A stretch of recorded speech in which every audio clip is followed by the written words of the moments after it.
Hair implantation ചികിത്സ വഴി ഗുരുതരാവസ്ഥയിൽ കഴിയുന്ന സനിൽ പ്രമേഹ രോഗിയാണെന്നും ഭക്ഷണം നിയന്ത്രിക്കാത്തതിനെ തുടർന്നാണ് അണുബാധ സംഭവിച്ചതെന്നും ഇൻസൈറ്റ് ഡെർമ ക്ലിനിക്കിന്റെ മാനേജർ ഷീല ശ്യാം പറയുന്നു. മുൻപ് ചികിത്സ തേടിയിട്ടുള്ളവർക്ക് ഇത്തരം അനുഭവം ഉണ്ടായിട്ടില്ല എന്നും ഷീല ശ്യാം പറഞ്ഞു. അതേസമയം ചികിത്സിച്ച ഡോക്ടറുടെ വിദ്യാഭ്യാസ യോഗ്യത ചോദിച്ചപ്പോൾ വെളിപ്പെടുത്താനാകില്ല എന്നതായിരുന്നു മാനേജറുടെ വിചിത്ര മറുപടി. ആള് ഹെഡ് ബാഷിന് വന്നപ്പോ സമയത്ത് ആള് ഇവിടെ എന്താ പറയാ പ്രൊസീജിയറിന് വന്നേക്ക് മുമ്പ് ആൾക്ക് ഷുഗർ ഉണ്ടായിരുന്നു.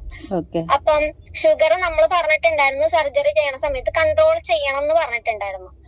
ആള് സർജറി കഴിഞ്ഞ് ഫുഡ് കുറച്ച് കൺട്രോൾ ആയിരുന്നില്ല. പിന്നെ നമ്മൾ കൊടുത്ത മെഡിസിൻസ് എങ്ങനെ ആള് കഴിച്ചു അതൊന്നും നമുക്ക് അറിയില്ല.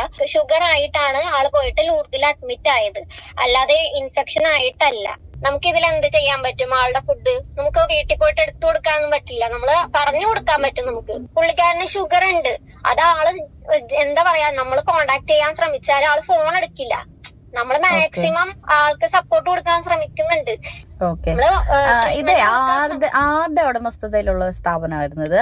ഇത് ഡോക്ടർ പ്രണയ, പിന്നെ സാറ് ഡോക്ടർ ശരത്ത്, രണ്ടുപേരും പാർട്ട്നേഴ്സ് ആണ്. ശരത്തല്ലേ ട്രീറ്റ് ചെയ്തത്?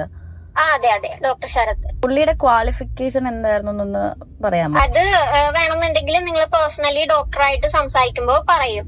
എനിക്കത് പറയാനായിട്ട് ഉള്ള ഇതില്ല. ഞാൻ അവിടുത്തെ ഒരു സ്റ്റാഫാണ്.